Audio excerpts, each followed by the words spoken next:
সুপ্রিয় দর্শক মণ্ডলী, স্বাগত জানাচ্ছি ফ্রন্টলাইনে। দর্শক মণ্ডলী, আমাদের সঙ্গে রয়েছেন দুজন সাংবাদিক।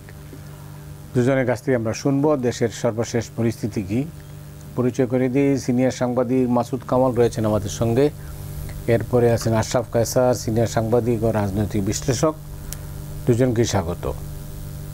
মাসুদ, আজকে দিনের শিরোনাম কিন্তু গোপালগঞ্জ।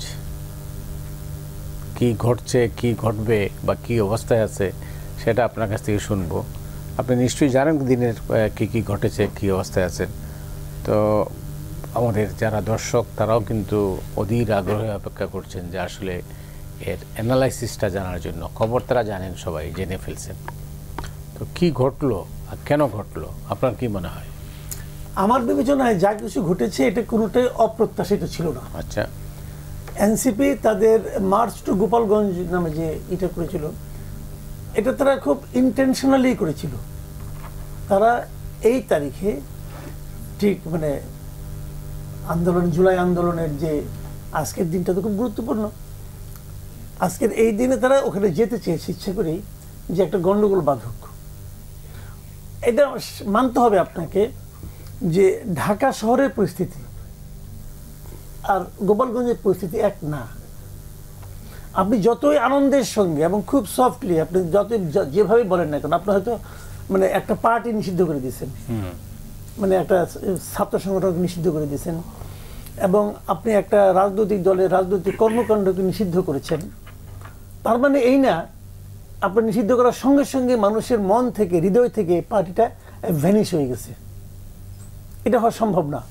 সম্ভব না এই কারণে, যখন একটা স্বৈরাচারী সরকার এই ধরনের ঘোষণা দেয়, সেটাও মানুষ ভয়েও ভ্যানিশ করে না। জামাতকে তো আওয়ামী লীগ নিষিদ্ধ করেছিল, জামাত কি ভ্যানিশ হয়ে গেছিল মানুষের হৃদয় থেকে? হয়নি কিন্তু। তো এটাও সেরকম হবে না। এবং এই পার্টিটার যে মূল নেতা, পার্টিটার গঠনের পর থেকে আমি বলবো, সেই সমস্ত নেতৃত্ব কিন্তু গোপালগঞ্জ জেলা থেকে। গোপালগঞ্জ জেলার মানুষের হৃদয় আপনি বলতে চাচ্ছেন সবাই এখন আওয়ামী বিরোধী হয়ে গেছে। ওখানে এই এনসিপির যে লোকগুলো বিভিন্ন মিটিংয়ে যায়, যে ঠিক আছে আমি মানলাম যে গত 17 বছর শেখ হাসিনা এই দেশে একটা স্বৈরাচারী শাসন কায়েম করেছিল, তারা আপনি সমালোচনা করেন, কিন্তু তারা যেভাবে অযাচিতভাবে বঙ্গবন্ধুর সমালোচনা করেন, জাতিজনক বঙ্গবন্ধুর সমালোচনা করেন, যেভাবে অপ্রয়োজনীয়, এটা প্রাসঙ্গিক না তবুও করছেন। তো এটা ওইটা উনি গোপালগঞ্জে দাঁড়িয়ে করতে চাইবেন। আচ্ছা, আর গোপালগঞ্জে মানুষ তাদের ফুলের মালা দিয়ে অভ্যর্থনা জানাবে, ভাই এটা বাস্তবতা না।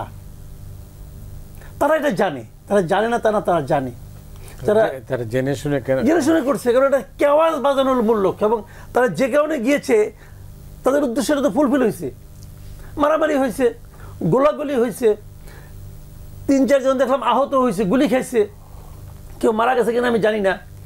ওখানকার পরিস্থিতি আরও উত্তপ্ত হয়েছে। ওখানে 144 ধারা জারি হয়েছে তো। তো এগুলি কোনটাকে আপনি স্বাভাবিক বলবেন? স্বাভাবিক না। এখন যদি এসে কেউ বলে যে গোপালগঞ্জে যে সমস্ত ঘটনা ঘটছে, তারপরে কি আপনি বলবেন নির্বাচনের অনুকূল পরিবেশ আছে? আপনি কি বলবেন? না, নাই। এই যে জবাবটা আপনার কাছ থেকে নাই পাওয়া, এইটাই ছিল মূল উদ্দেশ্য। আচ্ছা, নির্বাচনের পরিবেশ এখন নাই। দেখেন না গোপালগঞ্জে কি হচ্ছে। আমি যখন ইলেকশন দিব, তখন কি আমার গোপালগঞ্জে ইলেকশন দিতে হবে না? ওখানেও তো ইলেকশন দিব। ওখানে এনসিপি মতো এরকম একটা মহান দল কোনো প্রার্থী দিতে পারবে না, এটা কি হইল না তো।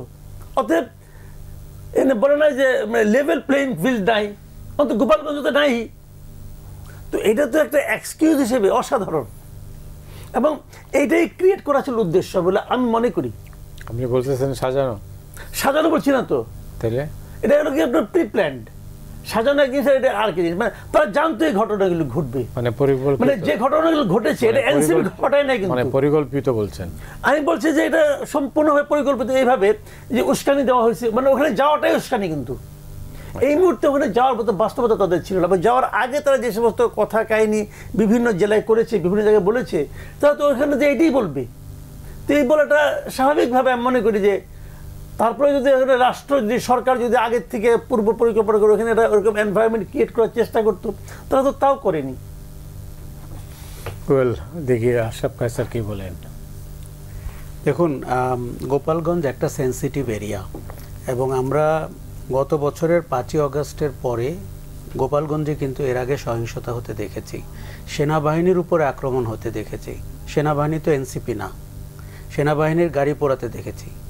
তখন যেইভাবে গোপালগঞ্জকে ডিল করার উচিত ছিল সেটা করা হয়নি। আমরা নরম হয়েছি বা প্রশাসন নরম হয়েছে। এখন 1971 সালের মিরপুর আর 2024 সালের গোপালগঞ্জ আমার কাছে এক। মিরপুর স্বাধীন হয়েছিল 3 মাস পরে। এখন বাংলাদেশে সরকারের পরিবর্তন হয়েছে, স্বৈরাচারী শেখ হাসিনা বিদায় নিয়েছেন। পরবর্তীতে ছাত্ররা কি আন্দোলন করছে, কি রাজনীতি করছে, এটার সমালোচনা আমরা করতেই পারি, কিন্তু এটি তো সত্যি যে আমরা একটা ফ্যাসিস্ট শাসন থেকে মুক্ত হয়েছি। গোপালগঞ্জ কি বাংলাদেশের বাইরে? কাজেই গোপালগঞ্জও তো মুক্ত হওয়ার কথা, কিন্তু যেই স্পর্শকাতর রাজনৈতিক পরিবেশ সেখানে আছে, সেই কারণে গোপালগঞ্জে আমরা প্রতিবাদ হতে দেখেছি, গোপালগঞ্জে সহিংসতা হতে দেখেছি। এবং কোনো একটা গোষ্ঠী যদি মনে করে যে বাংলাদেশের অন্য সব জেলায় আমি যেতে পারলে কেন গোপালগঞ্জ যেতে পারবো না, সেই অধিকার তো তার আছে। এখন এটি অনুমেয় ছিল যে গোপালগঞ্জে প্রতিরোধ তৈরি হতে পারে, সহিংসতা হতে পারে, পুলিশের উপর আক্রমণ হতে পারে, এনসিপির জনসভার উপরে আক্রমণ হতে পারে, এটি অনুমেয় ছিল। তো তার জন্য প্রশাসনিক ব্যবস্থা নেওয়া হয়নি কেন? ধরেন এনসিপি তো একটা রাজনৈতিক দল, অন্য আরও 4টি রাজনৈতিক দলের মতো। এখানে প্রশাসন কোথায়? এখানে পুলিশ কোথায়? এখানে আমরা সরকারের অবস্থান কোথায়? এখন আমি গোপালগঞ্জে চাইলে মিটিং করতে পারবো না, আমাকে মেনে নিতে হবে যেটা অনাদিকাল পর্যন্ত শেখ মুজিবুর রহমান আর শেখ হাসিনার জেলা হয়ে থাকবে। আরেকটা জিনিস আপনি মনে রাখবেন, গোপালগঞ্জ কিন্তু রাজনীতিতে একটি ঘৃণারও নাম। 16 বছরে গোপালগঞ্জের নামে বাংলাদেশে যে অত্যাচার হয়েছে, যেইভাবে পদ পদবি বন্টন করা হয়েছে, আমাদের কালো অর্থনীতিতে তার প্রভাব বিস্তার হয়েছে, এই যে বেনজির থেকে শুরু করে, মানুষের ঘৃণার বহিঃপ্রকাশিত হতে হবে। আপনি যদি গোপালগঞ্জের মানুষের ইমোশন দেখেন, আবার উল্টো দিকে যেই বাংলাদেশের 63টি জেলা আছে, সেই মানুষের ঘৃণার বহিঃপ্রকাশ সে কী করে করবে, এটিও কিন্তু মানতে হবে। আমি কিন্তু বলছি না যে একটা মুখোমুখি সংঘাতের আয়োজন করতে হবে, কিন্তু গোপালগঞ্জকে আপনার যেভাবে 16 বছরে নার্চার করা হয়েছিল, সেই জায়গা থেকে একটি বিশেষ জেলার মর্যাদা থেকে তাকে তো স্বাভাবিক মর্যাদা আসতে হবে। এখন আমরা পুলিশে দেখেছি যে গোপালগঞ্জের নামে কি করে পদ পদবি হয়েছে, আমরা প্রশাসনে দেখেছি, আমরা সরকারের ভেতরে দেখেছি, রাজনৈতিক দল আওয়ামী লীগের মধ্যে তো দেখেছি। এখন এনসিপির নেতাদের অনেকের হঠকারী বক্তব্য আছে, অনেকের ইররেলেভেন্ট বক্তব্য আছে, কিন্তু তাদের তো রাইট আছে বাংলাদেশের যে কোনো জায়গায় গিয়ে জনসভা করার। এখন তাদেরও প্রস্তুতি নেওয়া উচিত ছিল, এই অর্থে যে আমি বলছি না যে তারাও সশস্ত্র হয়ে যাবে, কিন্তু প্রশাসনকে নিয়ে, পুলিশকে নিয়ে, প্রোটেকশন নিয়ে, যেহেতু আমরা অনুমান করেছি যে ওখানে আওয়ামী লীগ সমর্থক, তাদের অনেকে নিশ্চয়ই হৃদয় থেকে আওয়ামী লীগকে ভালোবাসে, আওয়ামী লীগের অপকর্মেরও অংশীদার কিন্তু ওখানে অনেক। আপনি যদি গোপালগঞ্জের গত 16 বছরের ফিরিস্তি দেখেন, সেখানে যে পরিমাণ লভ্যাংশ বিতরণ করা হয়েছে অপশাসনের, সেই ভুক্তভোগীরা এবং সেই বেনিফিশিয়ারিরাও তো ওখানে আছেন। কাজেই এটি মেনে সেখান থেকে রাজনৈতিক কর্মসূচি পরিচালনা করা উচিত। আমার মনে হয় টুডে অর টুমরো, এই যে আমরা একসময় বগুড়ার কথা শুনতাম, এখন গোপালগঞ্জের কথা শুনছি, আগামীতে হয়তো বা এই সরকারের আমলে চট্টগ্রামের কথা শুনি, এটি অত্যন্ত ক্ষুদ্র মানসিকতার, কিন্তু এটিকে একটি সমতার ভিত্তিতে ইকুয়াল লেভেল প্লেইং ফিল্ডের মধ্যে আপনাকে আনতেই হবে। মাসুদ যেটা বলছেন যে এই ঘটনাটা মনে হচ্ছে পরিকল্পিত, তার যুক্তি হচ্ছে যে নির্বাচন অনুষ্ঠিত করার জন্য এটা একটা কৌশল। আপনি কি তাই মনে করেন? দেখুন, আমরা খুব পরিষ্কার বুঝতে পারছি যে নির্বাচনটি যেন সঠিক সময় না হয়, তার জন্য অনেকেই চেষ্টা করছেন, এবং নতুন দল যারা করেছেন তারা এখনও সংগঠন গুছাতে পারেননি। তাদের জন্য বেনিফিশিয়ারি হবে যদি আপনি ইলেকশনটা পেছাতে পারেন। অনেক কিছু কিন্তু পরিকল্পনা করে পক্ষে যায় না। এই যে তবে শুধুমাত্র শোনেন, গোপালগঞ্জ এত মার্কামারা, গোপালগঞ্জে সহিংসতা হয়েছে বলে বাংলাদেশের নির্বাচন পিছিয়ে দিতে হবে, এটি ধোপে টিকবে না। গোপালগঞ্জ 16 বছরেও মার্কামারা ছিল, এখনও মার্কামারা। আমার যেটি ভয় হচ্ছে, আমি আওয়ামী লীগের অনেক সমর্থককে দেখলাম গোপালগঞ্জ ইস্যুতে বিএনপির জনসভায় যেই ডিবি পুলিশরা গুলি করত, তাদের ছবি দিয়ে দেখাচ্ছে যে এটি আজকে গোপালগঞ্জে ঘটেছে, যিনি শেখ হাসিনার প্রেস সেক্রেটারি ছিলেন, ডেপুটি প্রেস সেক্রেটারি। এরকম আমি আপনার এখানে আসার আগে অসংখ্য ছবি দেখে আসলাম, যেগুলো মিথ্যাচার, যেগুলো অতীতে বিরোধী দলের উপরে করা হয়েছে। কাজেই আপনি যে একবার বলছেন যে এই অংশের কেউ কেউ নির্বাচন প্রলম্বিত করতে চাচ্ছে, এটি ট্রু। কেউ অপেক্ষা করছিল গোপালগঞ্জে একটি সহিংসতা হোক, সেটি অ্যাম্প্লিফাই করে, ম্যাগনিফাই করে যেন সারা দেশে একটা অস্থিতিশীলতা তৈরি করা যায়। এর মধ্যে কি কোনো তৃতীয় পক্ষের হাত আছে? দেখুন, আমরা গত কয়েকটি সহিংসতাতেই অনেকেই তৃতীয় পক্ষের ছায়া দেখতে পাচ্ছি। পুরান ঢাকাতে মিটফোর্ডের ঘটনাটা আপনাকে বলি, ওখানে যে চাঁদাবাজি হয়েছে, ওখানে যে এই যে যাকে মারা হয়েছে তার সাথে যারা তাকে মেরেছে তারা তো তার ব্যবসায়িক অংশীদার। এখন কে যুব দল কে বিএনপি এটি আমরা আইনের হাতে ছেড়ে দিতে চাই, কিন্তু 48 ঘন্টা পরে এই ভিডিও যখন সামাজিক যোগাযোগ মাধ্যমে আসে, আপনি যদি ভিডিওর কোয়ালিটি দেখেন, এটি অনেকেই মনে করছে যে এটি যেভাবে ছড়ানো হচ্ছে একটি দল বিএনপি, আমি বিএনপির চাঁদাবাজি, দখলদারিত্ব, মাস্তানি, গুন্ডামি সব কিছুরই বিরোধিতা করি, সমালোচনা করি, তাই বলে কি বিএনপি শুধুমাত্র মিটফোর্ডের জন্যই পরিচিত হবে বাংলাদেশে? সেটি তো না। কাজেই আমি মনে করছি ঘোলা পানি তৈরি হয়েছে। এখন নন স্টেট অ্যাক্টররা বাংলাদেশে অনেক রোল প্লে করতে পারে।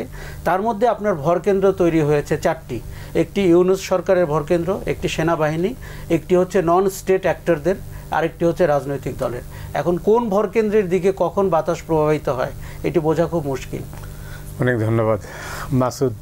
জি, অনেকগুলো পয়েন্টস মানে হাজির করেছেন। আপনার কাছে কি আপনি কি মনে করেন যে আসলে পুরো জিনিসটা যেভাবে আপনি বলছেন যে রাজনৈতিক উদ্দেশ্য প্রণোদিত এবং বিভিন্ন কারণে এটাকে সাজানো হয়েছে, বা যেভাবেই হোক সাজানো হয়েছে, যদিও আপনি বলেন নাই, কিন্তু প্রশ্নটা হচ্ছে যে এই মুহূর্তে রাজনীতি যেটা আপনি উল্লেখ করেছেন যে 16ই জুলাই কেন গোপালগঞ্জেই যেতে হবে আর কেন রাজনৈতিক সহিংসতা হবে, এই সংঘাত হবে, এইটার পিছনে কি কোনো কারণ আছে?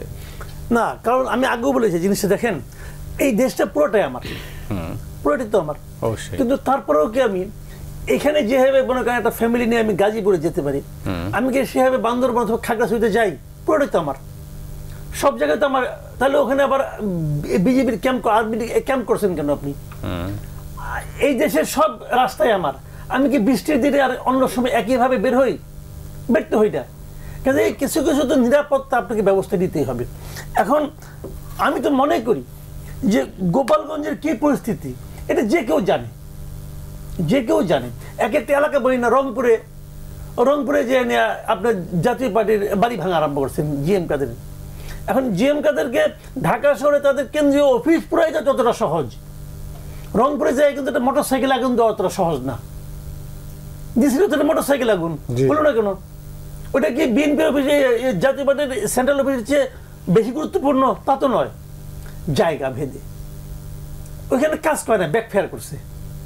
তো এই জিনিসটা কিন্তু বুঝতে হবে যে আপনি এটা কেন করতেছেন। আপনি এখনই এই কাজটা আপনি 2 দিন পরে করেন, আপনি সারা দেশে করতেছেন, করেন আস্তে আস্তে। আমরা তো কোনো না করি নাই। মানুষের মধ্যে আপনাদের একটা মানে আপনার জোয়ার যদি তৈরি হয় ভালো। আমরা তো সবসময় বলি একটা তৃতীয় শক্তি আসুক। আমি তো পার্সোনালি এই পার্টিটা ভালো করুক, এটা আমি চাই, কারণ আমরা তো একটা বিকল্প খুঁজতেছি। যে দেখলাম তো অনেকগুলি দল এখন ট্র্যাডিশনাল পলিটিক্সের বাইরে একটা আসুক। এখন ওনারা যেন প্রাণপণে মাঠে নামছেন যে কীভাবে ট্র্যাডিশনালের পলিটিক্যাল পার্টির মতো হওয়া যায়। যাই হোক, এটা ওনাদের ব্যাপার। কিন্তু ওনারা যে আজকে এই দিনটাকে বেছে নিয়েছেন গোপালগঞ্জে যাওয়ার জন্য, এটা গোপালগঞ্জের মানুষকে উদ্বুদ্ধ করার জন্য নয়। এটা সেই মহৎ উদ্দেশ্য ছিল না। এই ক্ষেত্রে হলো প্রশাসন কি করলো? প্রশাসনের ভূমিকা খুব খারাপ। কেন খারাপ? প্রশাসন এটা অদ্ভুত। আমাদের দেশে বর্তমান যে প্রশাসনটা, এটা একটা অদ্ভুত প্রশাসন। এরা করে কি, চুপচাপ বসে খেলা দেখে। কিছু একটা ঘটার পর তারা একটা বিবৃতি দিয়ে আসেন। একদম স্বরাষ্ট্র মন্ত্রণালয়ে যিনি আছেন উনি একটা বিবৃতি দিবেন, রাত্রে 3টার সময় দিতে পারেন, 3:30টাও দিতে পারেন, কোনো ঠিক নাই। ওরা যখন ঘুম ভাঙবে উনি দিবেন একটা, দিয়ে কিছু কথাবার্তা বলবেন। এতে কোনো লাভ যে হয় না এটা উনিও জানেন, আমরাও জানি, সবাই জানি, তাই না? এখন ওনারা দেখেন, আপনি দেখেন যে কথাটা নাকি আশরাফ কাছে বললেন যে বুধবারে ঘটছে মিটফোর্ডের ঘটনা, হয়েছে কবে শুরু হয়েছে? শুক্রবারে। কেন? যদি এই ভিডিওটা যদি ভাইরাল না হতো তাহলে তো এটাও ঢাকা পড়ে যেত, এটাও নাকি জানতো না হয়তো বা। অথবা মামলা কিন্তু হয়েছে আগের দিনই, কিন্তু মামলা নিয়ে তো যারা বাদী তারা তো আপত্তি করতেছে যে আমরা তো এদের নাম দিয়েছিলাম, ওই নামগুলি কই গেল। তাহলে মানে গভর্নমেন্টের কি ভূমিকাটা লক্ষ্য করেন। এখন তারা এগুলো হইতে দেয় এবং তারপরে কি হয়, কিছু মিছিল হয়, কিছু পলিটিক্স হয়। সেই মিছিল আবার গভর্নমেন্টের বিরুদ্ধে কেউ স্লোগান দেয় না, স্লোগান দেয় আরেকটা রাজনৈতিক দলের বিরুদ্ধে। এটা কি তাই হওয়ার কথা ছিল? স্লোগান তো পৃথিবীর গভর্নমেন্টের বিরুদ্ধে। গভর্নমেন্ট পারতেছে না কেন? দেশে একটা সরকার তো আছে। আমি নিরাপত্তা চাইবো কার কাছে? বিএনপির কাছে? আমি তো গভর্নমেন্টের কাছে চাইবো যে আপনি আমাকে এই নিরাপত্তা দেন। তার বিরুদ্ধে কোনো স্লোগান হচ্ছে না। এই যে জিনিসটা, এই জিনিসটা আমি মনে করি গভর্নমেন্ট এনজয় করে। এনজয় করে কেন? ওই যে বললাম না, কিছু লোক আছে নির্বাচনটা চায় যত দেরিতে হয়, এবং যারা চায় তাদের তালিকায় আমাদের এই সরকার একদম প্রথম সারিতে আছেন, হয়তো 1 নম্বরে আছেন, প্রকাশ করেন না। আর প্রকাশ করেন জামাত এবং এনসিপি, ইসলামী আন্দোলন, এরা প্রকাশ করে। আর গভর্নমেন্ট প্রকাশ করে না, কিন্তু প্রকাশ করার মতো বাস্তবতা তৈরি করে। একদম সিম্পল না, কিন্তু তাহলে আমাদের প্রিয় মাতৃভূমি কোন দিকে যাচ্ছে? আমাদের প্রিয় মাতৃভূমি থমকে আছে, আসলে থমকে আছে, একদম থমকে আছে, এর যাওয়ারও জায়গা নাই। আচ্ছা, এটা এত যাওয়া আশা করছে মাতৃভূমি, একবার সামনের দিকে যায়, পিছন দিকে যায়, এখন আর যাবো না, এখন তোরা যা করার কর, তারপরে দেখি কি হয়। বলেন আমরা কি চাইছিলাম? তাইলে তো একেবারেই থেমে যাবে। থেমে গেছি আমরা। আমরা কি কোথা থেকে যাচ্ছি? এই সরকার আজকে 1 বছর হয়ে গেছে। 1 বছর, 1 বছরের মধ্যে কি কোনো, আপনি শুনেন, গভর্নমেন্ট হবে ভিশনারি, তাই হওয়া উচিত। তাই হওয়া উচিত না? তারা তো একটা ভীষণ থাকবে। এই গভর্নমেন্টের ভীষণটা কি বলেন তো?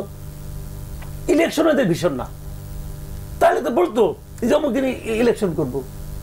এদের কিছুই নাই, এরা জাস্ট টাইম পাস করতেছে। মানে এইরকম নন সিরিয়াস টাইপের গভর্নমেন্ট আমি আমার জীবনে দেখি নাই। মানে তারা কি বলতে চায়, কি মিন করে, এটাই বুঝি না। দেখেন, ট্রাম্পের পাল্টা শুল্কের কারণে আপনার উপর 35% ট্যারিফ যুক্ত হইল। তারপরে এই গভর্নমেন্টের কোনো একজন মন্ত্রী, কোনো একজন উপদেষ্টা, কোনো একজন সরকারি কর্মকর্তা, কোনো একজন স্পোক্স পার্সনের মুখে শুনছেন যে তারা টেনশনে আছে? তারা নাকি এখানেও ভালো কিছু দেখে, কেউ কেউ বলে এখানেও নাকি ভালো কিছু আছে, বলতেছে। যতক্ষণ বলা যায় বলতেছে। বাণিজ্য উপদেষ্টা আসলে তার সাথে এমন শর্ত দিয়েছে যেটা বলা যাবে না। কেন? এটা কি নন ডিসক্লোজার কিছু নাকি? তুমি গেছো দেশের হইয়া, এটা আবার এখানে কি দেশের মানুষ তুমি জানাবে না? ডিসক্লোজার নিয়েই তো তারা বলছেন যে এমন কিছু হচ্ছে বা হবে যেটা কেউ জানতে পারবে না। ভাই, বড় বড় ডায়লগ মারতে না করেন। 1 তারিখে, অগাস্টের 1 তারিখ কিন্তু বেশি দূর না। অগাস্টের 1 তারিখ তো দেখবো আপনি কি করতে পারছেন। এই সমস্ত কথা বলা মূর্খতা, আমি মনে করি। কিছুই করতে পারবে না। প্রবলেম অন্য জায়গায়। ডক্টর ইউনূসের কাছে যে চিঠিটা লিখছে ট্রাম্প, ওই চিঠি সবার কাছে লিখছে হয়তো বা, ওই চিঠির শেষ দিকে দেখে একটা কথা বলা আছে যে এই ট্যারিফ পুনর্বিবেচনা করা যেতে পারে, বাড়ানো যেতে পারে, কমানো যেতে পারে। সবকিছুই নির্ভর করছে তোমার রাষ্ট্রের সঙ্গে আমাদের সম্পর্কের উপর। ভাই, কথা তো সিম্পল। তার মানে যখন ভিয়েতনামকে 20% দেয়, তখন বোঝা যায় ভিয়েতনামের সাথে তাদের সম্পর্কটা কি। যখন বাংলাদেশকে 35% দেয়, তখন বোঝা যায় বাংলাদেশের সঙ্গে সম্পর্কটা কি। বাংলাদেশের সঙ্গে সম্পর্ক 35%-এর সম্পর্ক। ব্রাজিলকে দিয়েছে 50%। কেন? যে তার প্রিয়জনকে কেন বিচারের আওতায় আনছে বর্তমান সরকার, অতএব 50%। Personal relation. Doctor Yunus phone করে না ট্রাম্পকে, উনি তো সবাইকে ফোন করতে পারে। উনি তো এত বড় ব্যক্তিত্ব, আমরা মনে করছিলাম উনি তো হলো আমেরিকা আমাদের একদম কোলে তুলে রাখবে। তার ফোন করে না কেন? কারণ উনিও জানে ওনার ফোন ওই পর্যন্ত যাবে না, তুলবে ওনাকে। করে না কেন? এত বড় পার্সোনালিটি। তাহলে তো হতাশাজনক চিত্র। আশরাফ কায়সার, দেখুন, আমাদের 5ই অগাস্ট পর্যন্ত একটা অদ্ভুত বাস্তবতা ছিল। সেই বাস্তবতা আমরা উতরে গেছি 5ই অগাস্টে শেখ হাসিনার পলায়নের পরে। এখন আমরা একটা নতুন বাস্তবতার মধ্যে পড়েছি, একটা দিশাহীন সময়। এবং এখানে সরকারটাকে মতলববাজ সরকার বললেও আপনার কম বলা হবে। কেন? সরকারটাকে কি আপনার গোপন রাখার জন্য সরকার? এই সরকারের ক্লিয়ার কাট ম্যান্ডেট হচ্ছে আপনি 2-4টি মৌলিক সংস্কার করে নির্বাচন দিয়ে বিদায় হবেন। সরকারের প্রথম কথা, যারা উপদেষ্টা হয়েছেন তাদের দক্ষতা যোগ্যতা নিয়ে ব্যাপক প্রশ্ন রয়েছে। আর সরকারের মতলব কি, এটা প্রতিদিন মানুষ রাস্তায় আলাপ করে। কারণ তার আচার আচরণে, তাদের কথায়, তাদের কাজে আপনি ধরতেই পারবেন না তারা আসলে কি চাচ্ছেন। এই যে ইলেকশন নিয়ে যদি লন্ডন বৈঠক আমরা গণায় ধরে থাকি, তারপরে বিএনপি খুশি, যৌথ বিবৃতি দেওয়া হলো, আমরা বললাম রাজনীতিতে একটা নতুন উত্তরণ হলো, সরকার এবং রাজনৈতিক দল যৌথভাবে বিবৃতি দেয়। পরের 2 মাসে আপনার তার কোনো ফলো আপ নাই।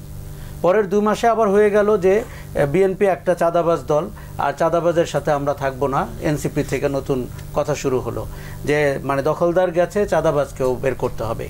মানে আমরা দেখতে পাচ্ছি যে আপনি যদি একটা সাধারণ নাগরিকের দৃষ্টিতে দেখেন, তার হতাশার কোনো শেষ নাই মতি ভাই। কারণ সে হাসিনার মতো একটা মানে আমি বলবো যে একটা মানে বাজে শাসন, যেখানে অলিগার্করা তৈরি হয়েছিল, যেখানে গুটিকয় মানুষ আমাদের চোখের সামনে ফুলে ফেঁপে উঠেছিল, শেখ পরিবার সহ, সেইটি দেখে সে মনে করেছিল সে একটু শান্তি পাবে। একটা সরকার হয়েছে যার উপদেষ্টারা কারা নির্বাচিত করেছেন কেউ জানে না, তারাও বলেন না। আর একজন বলেছেন তার কাছে নাকি অনেকে লবিং করেছেন উপদেষ্টা হওয়ার জন্য, নাম বলেন না, কারণ যাতে করে গুলিটি অনেক দিকে যেতে পারে। কারণ উনি নিজে কি করে উপদেষ্টা হয়েছেন ওইটা কিন্তু বলেন নাই, ওনার কাছে নাকি অনেকে তদবির করে। যাই হোক, এখন তারপরে আমরা মেনে নিতাম যদি আপনি এই যে আপনি যে আজকে গোপালগঞ্জ নিয়ে আলাপ করলেন, আপনার মূল দায়িত্ব তো সরকারের, আপনার পুলিশ মোটামুটি জোড়াতালি দিয়ে হলেও সোজা হয়েছে। গোপালগঞ্জ সুপার সেন্সিটিভ, এটা তো আপনাদের বলার অপেক্ষা রাখে না। আপনি যদি একটি জেলায় আইন শৃঙ্খলা নিয়ন্ত্রণ করতে না পারেন, আপনি 64টি জেলায় কি করে করবেন? কাজেই সরকারকে আমরা নির্লিপ্ত দেখলাম গোপালগঞ্জে। আমি সকাল থেকে পুরো গোপালগঞ্জের যতটা তথ্য নেওয়া, লাইভ দেখা সব দেখেছি।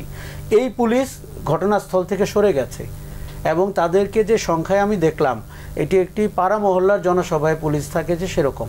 এটা কি তারাও কি চেয়েছেন যে মুখোমুখি সংঘর্ষ হোক, কোনো একটা সহিংসতা হোক, যেটি দিয়ে যেই পক্ষ পারে তার বেনিফিট নেবে? কাজেই সরকারের মতলব বোঝা খুব কঠিন হয়ে যাচ্ছে। এখন আপনি যদি আমাদেরকে জিজ্ঞেস করেন যে কোন ডিরেকশনে যাচ্ছে রাষ্ট্র, যেটি আপনি বললেন, কোনো ডিরেকশনেই যাচ্ছে না, নির্বাচনের ডিরেকশনে যাচ্ছে না, সংস্কারের ডিরেকশনেও যাচ্ছে না। মাসুদ, আপনার কাছে আসি।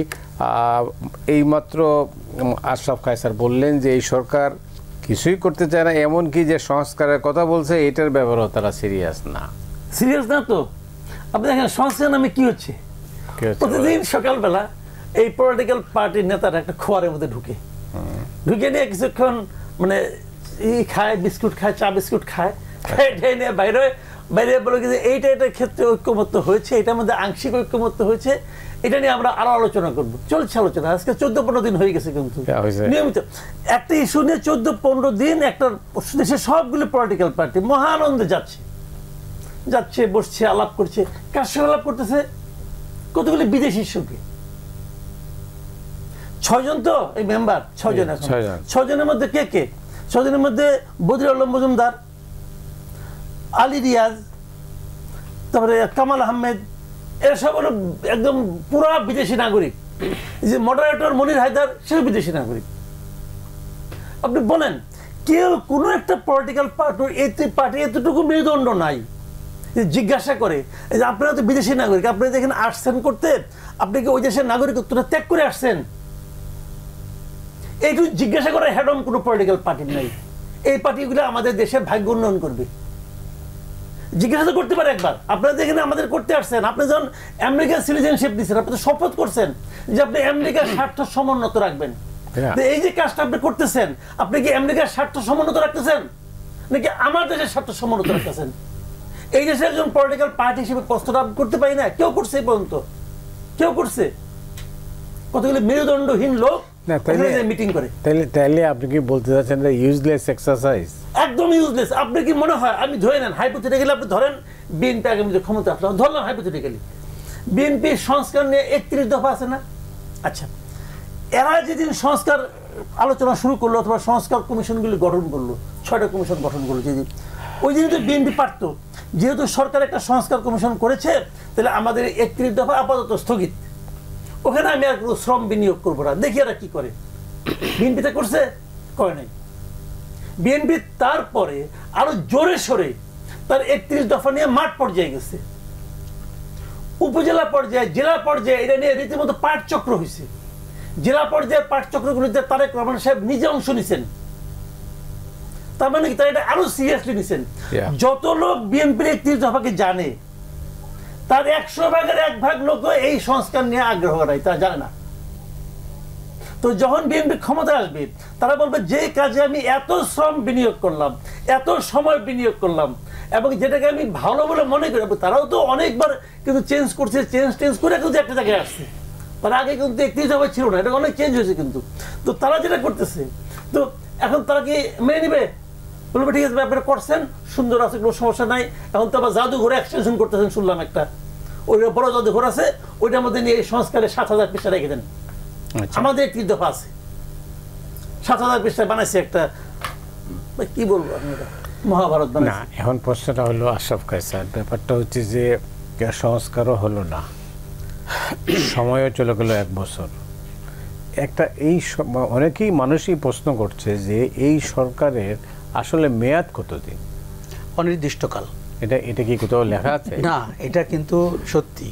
কেননা যখন নিয়োগ হয়েছিল এই প্রশ্নটি তখন তোলা উচিত ছিল যে সরকারটি কি করে গঠিত হলো এবং তাদের মেয়াদ কতদিন।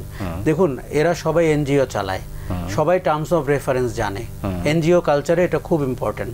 অথবা আপনার ইম্প্যাক্ট রিপোর্ট দিতে হয়। আপনি যদি এনজিও কালচারেও তাদেরকে ধরতেন তাহলেও তারা বাধ্য হতো বলতে এটা কত দিনের প্রজেক্ট, কত টার্মস অফ রেফারেন্স কি, ইম্প্যাক্ট রিপোর্টটা কে দিবে, কত তারিখে দিবে, এই প্রশ্নগুলো তখন করা হয়নি। এখন আপনি যে সংস্কারের আলোচনা এখন দেখছেন গত কয়েক মাস, উনি তো বললো 14 দিন, এটা তো দ্বিতীয় ধাপ বোধ হয়। আর তার আগে আপনি খেয়াল করেন ইটস বিন 7 মান্থস। আচ্ছা, অত্যন্ত নন প্র্যাকটিক্যাল সংস্কার আলোচনা। এই যে লোকগুলো যে বসে থাকে, শোনেন, 3-4টা রাজনৈতিক দল ছাড়া এদেশের রাজনীতিতে কারো কোনো ভ্যালু আছে? 36টা দল প্রতিদিন সকালে যায়, 36টা দলের জন্য বড় করে সোফা বিন্যাস করা হয়েছে। এতে জাতীয় অর্থের ক্ষতি, সময়ের ক্ষতি এবং বিস্কিটের খরচও রাষ্ট্রের থেকেই তো নেওয়া হচ্ছে। এখন কোনো দল আছে যে আপনি ফরেন সার্ভিস একাডেমিতে ডেকেছেন, সংসদ ভবনে ডেকেছেন, এইটিও তাদের জীবনের একটা গুরুত্বপূর্ণ ঘটনা। এখন বাংলাদেশকে আসলে ওই অবস্থা, লাইভ টেলিকাস্ট হচ্ছে, আবার শেষে আপনি প্রতিক্রিয়া দিতে পারেন। আপনার কথা লাইভ টেলিকাস্ট হচ্ছে। ও আচ্ছা, সেটা আমি ওইটা বলি না। ও না, সংস্কারটা। মতি ভাই, একটা জিনিস হচ্ছে যে কাজ করার ভঙ্গি আর লোক দেখানো ভঙ্গি কিন্তু আলাদা। এই সংস্কারের ভঙ্গি শেষে একটা অষ্টডিম্ব ছাড়া আপনি হয়তো কিছুই নাও পেতে পারেন। দেখুন, আমরা 2007-08-এর কথা বারবার বলতাম 5ই অগাস্টের পরে, যে এই সরকারটি যেন 7-8-এর সরকারের মতো না হয়, যারা রীতিমতো পালিয়ে গেছিল আওয়ামী লীগের সাথে সমঝোতা করে, নির্বাচনে আওয়ামী লীগ আসবে এই সমঝোতা করে। এই সরকারটিও আপনাকে অত্যন্ত শুরুর থেকে আশাবাদী করেছে, আপনার এক্সপেকটেশন বেড়েছে, আপনার মনে হয়েছে সত্যিকার অর্থে দেশ বদলে যাবে। এখন আমরা দেখব যে আমরা কি পেলাম। পাওয়ার সম্ভাবনা অত্যন্ত কম। কেননা এখানে এই যে কালকে আলী রিয়াজ বলছে যে সংস্কার কমিশন ব্যর্থ হলে নাকি আমরা সবাই ব্যর্থ, এটা কি ধরনের কথা? না, দোষটা আপনি রাজনীতিবিদদের বেচা গাড়ি চাপাবেন কেন? না, এটা তো হইতে পারে না। আপনি যদি মডারেট করার সিদ্ধান্ত নেন যেভাবে আপনি নিয়েছেন, আপনি তো পুরো সঞ্চালনা করছেন, আমরা কখন কথা বলবো, কি বিষয়ে বলবো, ওনাকে পুরো দায়িত্ব নিতে হবে। আমাদের কালচারে কি সমস্যা জানেন? অন্যের দিকে পয়েন্ট আউট করা খুব সহজ, নিজের সমালোচনা কঠিন। সুরঞ্জিতের গানিতে 71 লাখ টাকা পাওয়া গেছিল, উনি বললেন রাজনীতি দূষিত হয়ে গেছে। উনি বললেন না কিন্তু যে আমি দুর্নীতি করেছি। তার মানে হচ্ছে আলী রিয়াজের কথাতে আমার মনে হলো রাজনীতিবিদরা দায়ী হবেন সংস্কার যদি না হতে পারে। তাহলে আপনি কি মডারেট করলেন? আলী রিয়াজের জায়গায় অন্য কেউ থাকলে নিশ্চয়ই বেটার করতে পারতো। আমাদের তো এই প্রশ্ন তুলতে হবে। আরেকটা জিনিস হচ্ছে, আপনি 10-12টি সংস্কার ছাড়া আমাদের রাষ্ট্রর পরিবর্তিত রাষ্ট্র চালানোর জন্য কোনো সংস্কার দরকার নেই। এই যে 192টি 196টি, এগুলো তো আসলে যোগ বিয়োগের অঙ্ক। আপনি কি এক্সেল শিট দিয়ে একটি দেশকে চেঞ্জ করতে পারবেন? আর পশ্চিমা অনেক কিছু আছে আমাদের সাথে মানানসই না। কাজেই আমার মনে হয়েছে যে এই সংস্কারের পুরো আলোচনাটা লোক দেখানো, শেষে যেন বলা যায় যে রাজনৈতিক স্টেক হোল্ডাররাই তো চাইলো না দেশের সংস্কারের জন্য। এবার আপনাকে আমি আরেকটা জিনিস বলি, আমরা সবাই বলি না যে ছাত্র শ্রমিক জনতা এই গণ অভ্যুত্থানটি করেছে, কই সংস্কারের আলোচনায় তো সব রাজনৈতিক দল। আপনি ছাত্রদের প্রতিনিধি কোথায়? শ্রমিকদের প্রতিনিধি কোথায়? আপনি নারীদের প্রতিনিধি কোথায়? আমরা খুঁজে কিন্তু 42টা 44টা দল বের করেছি, যেই দলগুলো কেউ 16 বছরে কোনো কিছু করতে পারেনি, দেউলিয়া সমাজেও তাদের কোনো অবস্থান নাই। তাদের কথায় আমার দেশের সংস্কার হচ্ছে কেন? তাহলে আপনি গণ অভ্যুত্থানের যে শক্তি, আমি কিন্তু এনসিপির কথা বলছি না, আমি বৃহত্তর শক্তির কথা বলছি, তার কোনো রিপ্রেজেন্টেশন তো আপনার সংস্কারে নাই। এই মৌলিক জায়গাটাও কিন্তু তারা ধরতে পারছে না বা ধরার চেষ্টা করেনি। এখন শেষে যেটা হবে যে সবাই মিলে বলবে যে ওই যে পরিবেশ দায়ী, আমাদের কাজ করতে পারলাম না। এখন আমাদের ভয় হচ্ছে শেষে মানুষ যে হতাশ হবে এবং তার যে এক্সপেকটেশন গ্যাপ তৈরি হবে, এটিকে আপনি কি করে ধারণ করবেন? ওনার প্রাইম অবজেক্টিভসটা কি ছিল কার? এই সরকারের। দেখুন, আমরা তো ওই সরকারের প্রাইম অবজেক্টিভ থাকার কথা ছিল, যেহেতু হাসিনা পালিয়ে গেছে, অতএব একটি সরকার গঠন করে রাষ্ট্রকে একটা স্থিতির জায়গায় আনা। সেটিতে তারা চরম ব্যর্থ হয়েছেন। এই যে মব ভায়োলেন্স যে বিভিন্ন জায়গায় হলো, সেখানে তো তাদের কোনো রোল আমরা দেখলাম না। এটি তো হতেই পারে না। আপনি মনে করেন মানুষ হাসিনার প্রতি বিক্ষুব্ধ ছিল, আওয়ামী লীগের শাসন অপশাসন থেকে মুক্তি চেয়েছে, তারপরে কি আরেকটি অপশাসনে ঢুকতে চেয়েছে, আরেকটি নৈরাজ্যে, আরেকটি অব্যবস্থাপনায় ঢুকতে চেয়েছে? একদমই না। তাহলে প্রফেসর ইউনূসের সরকারকে তো আমরা কোনো কার্যকর ব্যবস্থাই নিতে দেখলাম না। আপনি দেখেন প্রশাসনে কোনো সংস্কার হয়নি। আরও একটা কথা বলি, অনেক সংস্কার আছে আপনি আলোচনা করে করবেন। আমি অন্তত 100টি ব্যাপারে আপনাকে বলতে পারি তারা অর্ডিন্যান্স করে ফেলতে পারতেন, যেগুলোতে সব দল একমত হয়েছে, কিন্তু সেই জায়গায় কিন্তু কোনো মনোযোগ নাই। তারা যে কিসের অপেক্ষায় বসে আছে, কোন মহার্ঘ সংস্কারটি তারা করবে এবং জাতিকে উপহার দিবে। অলরেডি তো আপনার বিএনপির মতো দল যেই পরিমাণ জিনিসে একমত হয়েছে, এটা আশারও বাইরে। 70 অনুচ্ছেদে একমত হয়েছে, 2বারের বেশি প্রধানমন্ত্রী হবে না বা 10 বছর, দ্বিকক্ষ বিশিষ্ট পার্লামেন্টে আনুপাতিক হারে না ধরলে তারা রাজি। কাজে আপনি মৌলিক জায়গাগুলো মোটামুটি ঠিক হয়েছে। এখন আপনি দেখেন এই যে ইলেকশন কমিশন, তাকে তো আমরা দেখতে চাই ফ্রন্ট লাইনে আসবে এবং নির্বাচন নিয়ে কথা বলবে। কই, লন্ডনের পরে তো তাদেরকে স্বয়ংক্রিয় হতে দেখলাম না। কোনো একটা ইশারা, কোনো একটা আপনার আড়াল করার চেষ্টা আছে পুরো জিনিসটাতে। এই যে মার্কিন যুক্তরাষ্ট্র ঘুরে আসলেন বাণিজ্য উপদেষ্টা, তো উনি এসব কথা বলতে পারেন না তো? আমাদের এই যে গার্মেন্টস এবং ওষুধ শিল্প সহ অন্যগুলো ধরলে আমাদের রুটি রুজির প্রশ্ন জড়িত এর সাথে। উনি রাগঢাক করবেন কেন? উনি তো বলবেন যে তারা কি চেয়েছে। আমার যতটুকু ধারণা, ট্যারিফের আলোচনা ট্যারিফে নাই, ট্যারিফের আলোচনা অন্য অনেক কিছুতে ছড়িয়ে গেছে। এইটা তো ভাই নেগোসিয়েশন যারা করে তাদের দক্ষতার উপরে, সে কিভাবে চ্যানেলাইজ করবে। অনেক ধন্যবাদ আপনাকে মাসুদ করিম, মাসুদ কামাল। আপনি আমার বলেন তো, 5ই আগস্ট থেকে 8ই আগস্ট পর্যন্ত দেশে কোনো সরকার ছিল না? ছিল না। তখনকার পরিস্থিতি আর আজকের পরিস্থিতি কেমন? কোনো পার্থক্য নেই। এটাই তো ট্র্যাজেডি। আমরা তো এটাই চাই নাই।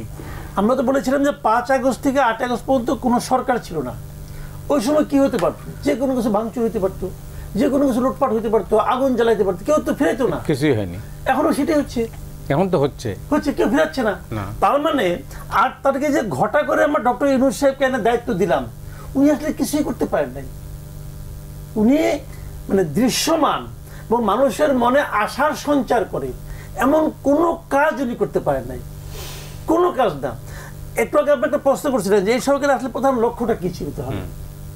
এই সরকারের প্রধান লক্ষ্য কিন্তু আসলে একটাই, সেটা হলো আমি একটা অন্তর্বর্তীকালীন সরকার, আমরা একটা রেগুলার সরকারের কাছে ক্ষমতাটা হস্তান্তর করে দেব, আর কিছু না। কিন্তু একদম সিম্পল কাজ। তার সময়টা নাই।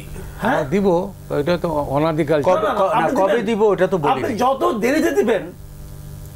দেরিতে দিবেন তত আপনি সম্মান নিয়ে নামতে না পারার মানে আপনার সম্ভাবনা তৈরি করবেন। হিসাব তো এটাই। এই দেশে তো কেউ অনন্তকাল ক্ষমতা ছিল না, বিভিন্ন জন বিভিন্ন ভাবে বিদায় হয়েছে। এখন আপনি বিদায় হওয়ার কোন পদ্ধতিটা বেছে নেবেন এটা আপনার উপর ডিপেন্ড করবে। তাহলে এটা ওনারা সিদ্ধান্ত নেবে যে ওনারা কিভাবে যাবে। বাংলাদেশে আপনি তো অনেকদিন ধরে আপনারা আছেন, দেখতেছি আমরা তত্ত্বাবধায়ক সরকার অনেকগুলি আসছে, এখানে সবগুলি দেখছি। বাংলাদেশে কোনো তত্ত্বাবধায়ক সরকারের বিরুদ্ধে কোনো রাজনৈতিক দলের বিরোধিতা দেখছেন এ পর্যন্ত? এইবার প্রথম দেখা যাচ্ছে, যাচ্ছে তো। তাহলে এটা আপনি কি বলবেন? এখন তো একটা মানে সংকটের মধ্যে আছে দেশ, এতে সন্দেহ নাই। হ্যাঁ, এই সংকট থেকে উত্তরণের পথ কি? উত্তরণের আমি মনে করি উত্তরণের পথ হলো দ্রুততম সময়ে নির্বাচন দিয়ে একটা পলিটিক্যাল যারা নাকি নির্বাচনে অংশ নেবে তাদের মধ্যে যারা বিজয়ী হবে তাদের হাতে ক্ষমতাটা দিয়ে ওনাদের চলে যাওয়া। ওই পর্যন্ত যেতে পারবে কিনা এই সরকার? যেতে চাইলে যেতে পারবে। কিভাবে? তত্ত্বাবধায়ক গভর্নমেন্টগুলো 3 মাসের মধ্যে নির্বাচন দিতে পারে। 3 মাসে পারে, 1 বছর তো পারে নাই। এখন ওই যে একটা প্রবাদ আছে না, যে কুজার যদি চিত হয়ে সর ইচ্ছা হয়, আপনি কি করবেন? আপনি ওকে বলবেন যে ভাই তুমি শারীরিক ভাবে এটা করতে পারবে না, কিন্তু ওর তো একটা আকাঙ্ক্ষা কাজ করতে পারে, সেই আকাঙ্ক্ষা নিয়ে বসে আছে। কয়জন লোক কইছে হাত মিলিয়ে স্যার আপনি 5 বছর, সে বিশ্বাস করছে। এই দেশে মানুষ তার 5 বছর চায়। আবার আমাদের কেউ কেউ কি বলছে আপনি যতদিন বাঁচেন ততদিন, সে আরো বিশ্বাস করছে। তো এখন এটা তো হলো ওনার মানসিক স্ট্যাটাস, ওনার মেন্টাল স্ট্যাটাসের কারণে উনি কি করবেন এটা ওনারা জানেন। তবে উপদেষ্টাদের মধ্যে অনেক এরকম আছেন, তারা মনে করেন যে আমি 2 দিনের বেশি থাকতে পারি, তো 2টা ফাইলে সিগনেচার করে কিছু পাইতে পারি। এরকম মানুষ, এরকম কর্মকাণ্ড এখন চলছে আল্লাহর রহমতে। এটা তো আমরা খবর টর পাচ্ছি যে চলছে।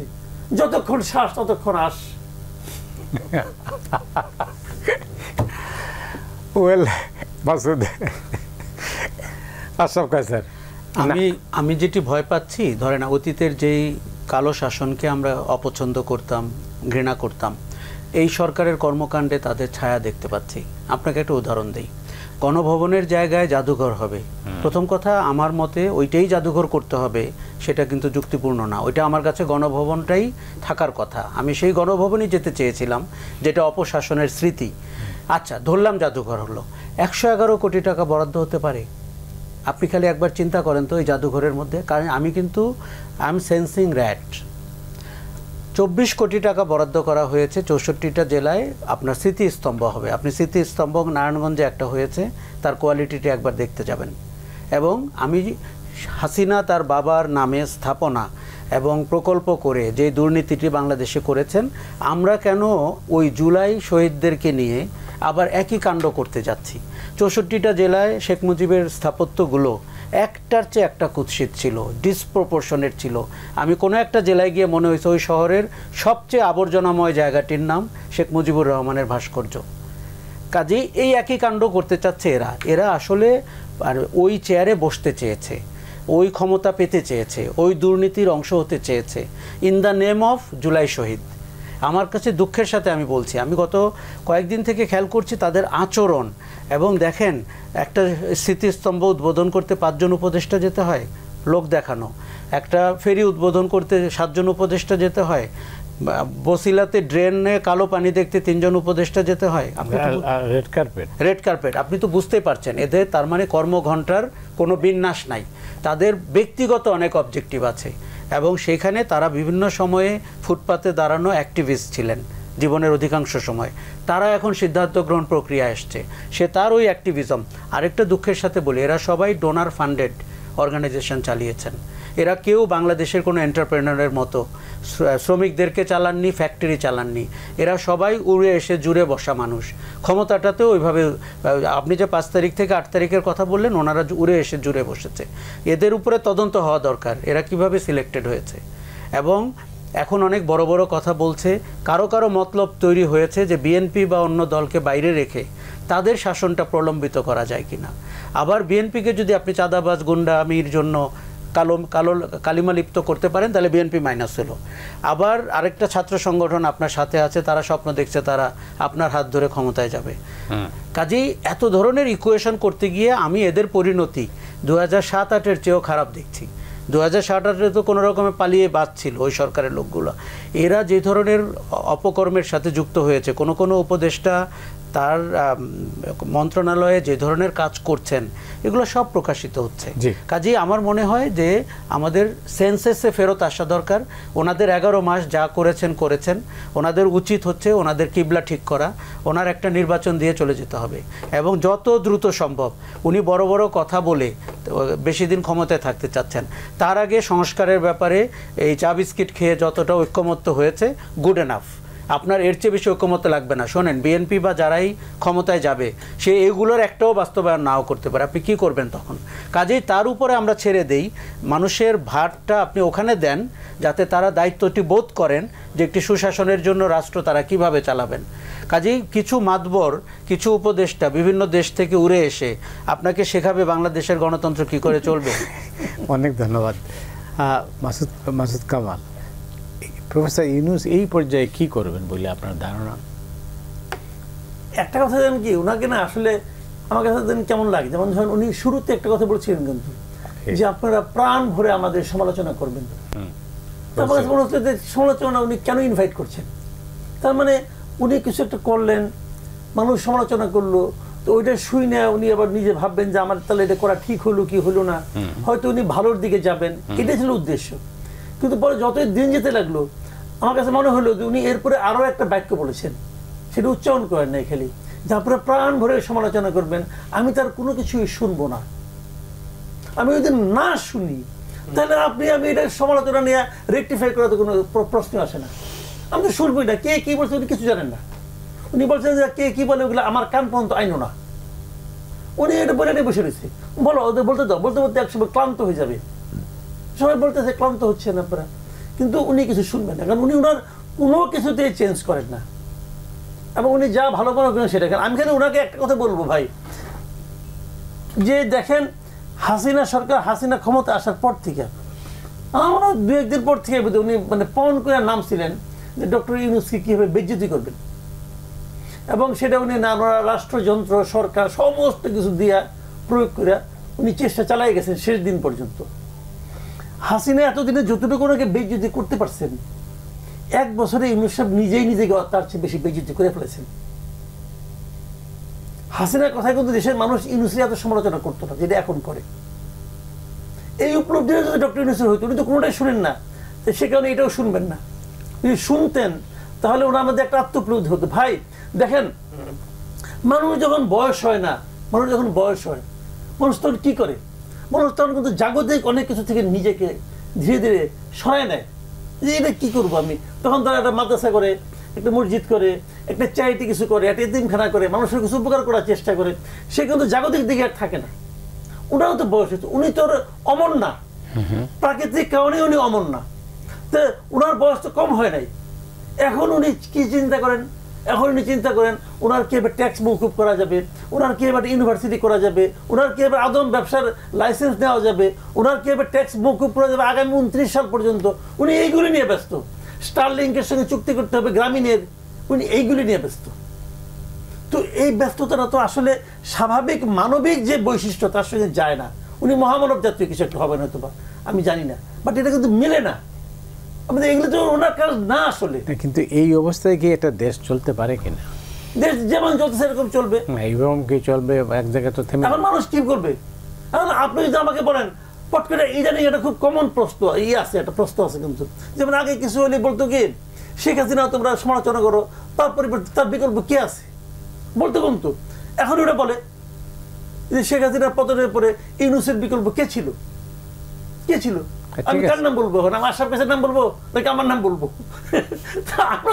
এখন এগুলো জানেন কি, এগুলো মানে ওই যে বলে না যে আপনার মানে বেল্টের নিচে আঘাত করা, যেটা বলে আর কি, ওরকম আঘাত করা যে তোর আটকে দিলাম, যা এখন তুই জবাব দে।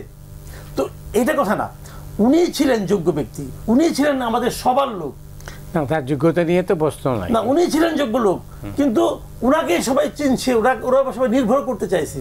কিন্তু এত মানুষ যে ওনার উপর নির্ভর করতে চাইছে, এই জিনিসটা উনি উপলব্ধি করেন নাই। এই জিনিসটা উনি কেন বুঝেন না, এটা আমাকে উনি চাইলে পরে ভাই এই দেশের, আমি এখনো তো মনে করি এই দেশের সমস্ত মানুষের মধ্যে সবচেয়ে বড় মানুষটা হলো শেখ মুজিবুর রহমান। আমি মনে করি উনি ওনার প্রায় কাছাকাছি পৌঁছে যেতে পারতেন। উনি যে সুযোগটা পেয়েছিলেন, যে এই সুযোগটা দেখে উনি আমি কে এটা যদি ভুলে যেতেন তাইলেই হইতো। উনি পেয়েছেন রাষ্ট্রের দায়িত্ব, উনি আচরণ করেছেন গ্রামীণ ব্যাংকের প্রধান হিসেবে। প্রবলেমটা হয়েছে এখানে, উনি ওনার লোকদের নিয়ে আসছেন। এই যে একটু আগে আলোচনা হলো, আশরাফ কাসিরি বলেন একসময় বগুড়া পাওয়ারফুল ছিল, তারপরে আপনার গোপালগঞ্জ পাওয়ারফুল হয়েছে, কি এখন চট্টগ্রাম পাওয়ারফুল হয় নাই? একই তো ঘটনা ঘটতেছে। তাহলে তাদের চেয়ে ওনাকে আমি ভিন্ন ভাববো কিভাবে? গ্রামীণ ব্যাংক পাওয়ারফুল হয় নাই? হয়েছে তো, এরাই তো আছে। তো আলটিমেটলি উনি প্রমাণ করেছেন, যাকে আমি মহামানব বানাতে চেয়েছিলাম, ভাবতে চেয়েছিলাম, উনি প্রমাণ করেছেন উনি যে কোনো মানুষ, উনি যে কোনো মানুষ হয়ে গেছে। সব কিছু কিছু জিনিস তো মানে এখন এই একটা দেশটা তো নিয়ে তো আমরা ছিনিমিনি খেলা চলতে পারে না, কিন্তু এইখান থেকে বেরিয়ে আসে রাস্তা কি? আমাদের একটা বড় ব্যর্থতা হয়েছে নেতৃত্বের ব্যর্থতা। আমরা ডক্টর ইউনূসকে যোগ্য মনে করি, বিশ্বেও উনি সমাদৃত, কিন্তু তাকে আমরা সরকার প্রধান হিসাবে অত্যন্ত পুয়ার পারফর্মার হতে দেখলাম। Self centric, conflict of interest prone, এবং তার গুটিকয় মানুষের প্রতি তার আনুগত্য অথবা পছন্দ, এবং যারা মোটামুটি পারফরমেন্সের দিক থেকে একেবারে বটমে। আপনি আমাদের হেলথ উপদেষ্টার কথা একবার ভাবেন, উনি কোন ক্যাটেগরিতে হেলথের দায়িত্ব পেয়েছেন, যেটা বাংলাদেশের সবচেয়ে দুর্নীতিগ্রস্ত একটি সেক্টর। ওনার যদি কমন সেন্স থাকতো, উনি এই সেক্টরকে শুদ্ধিকরণের জন্য একটা লোক নিতে পারতেন। আচ্ছা, আরেকটা জিনিস হচ্ছে যে উনি দেখেন শেখ হাসিনা যেভাবে তাকে হেনস্থা করেছেন, আমরা সবাই লক্ষ্য করেছি ওনার কি সুযোগ ছিল। সুযোগ ছিল যে আমি যখন সরকারের দায়িত্ব পেলাম, পুরো ঘটনাটাকে আমি শেখ হাসিনা যেভাবে দেশ শাসন করেছেন তার উল্টোটা করতাম। এখন আপনি যে সমালোচনার কথা বলেন, উনি তো সত্যিই কোনো সমালোচনা নেন না, কানে শোনেন না, কোনো কিছু করেন না। আশরাফ খান স্যার, আপনি কি দাবা খেলা জানেন? জি আমি জানি। তো দাবা খেলায় বা চেকমেট হয়ে গেলে পরে কি করতে হয়? অন্য কোনো নতুন করে খেলতে হয়। এখন কি নতুন খেলার সময়? আমাদের এই হতাশা থেকে বেরোতে হলে নতুন করে গুটি সাজানোর ব্যাপার রয়েছে, নতুন করে প্লেয়ার সিলেকশনের ব্যাপার রয়েছে। ইভেন আমি আপনাকে বলি, 11 মাস হয়েছে, ওনার উপদেষ্টা পরিষদ উনি খোল নলচে বদলে ফেলুন, উনি নতুন ব্লাড সঞ্চার করুন। যাদের ময়লা জমেছে পদে, যারা কালো মানে খারাপ প্র্যাকটিসে অভ্যস্ত হয়ে গেছেন, তাদেরকে আপনি সরিয়ে দেন। কিন্তু তার আগে আপনার অবজেক্টিভ ঠিক করতে হবে, যেটা আপনি জিজ্ঞেস করেছেন, ওনারা আসলে কি চান।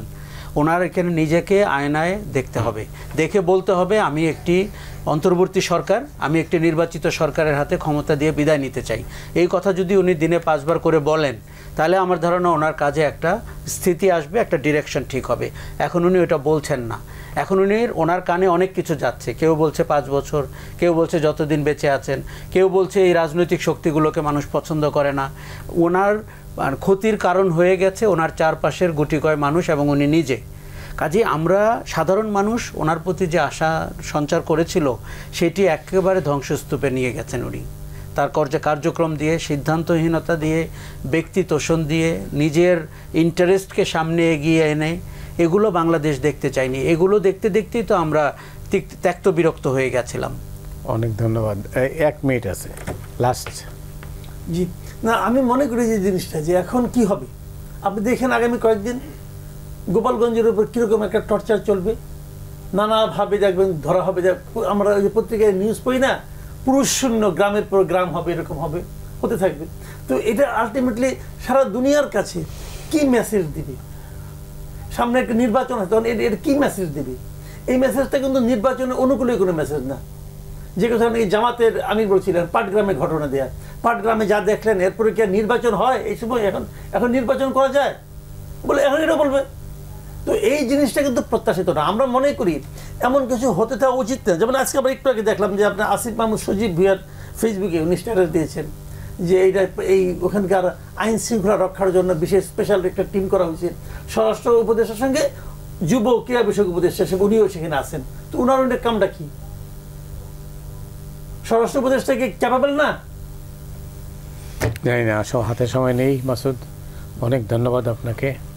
আশরাফ খান স্যার, অনেক ধন্যবাদ। আজকের টকশোটা অবশ্য টকশো মেজাজে হয়নি, অন্য এক মেজাজে হয়েছে। বাংলাদেশের যে বর্তমান যে চেহারা, সেই চেহারির একটা রিফ্লেকশন। অনেক অনেক ধন্যবাদ।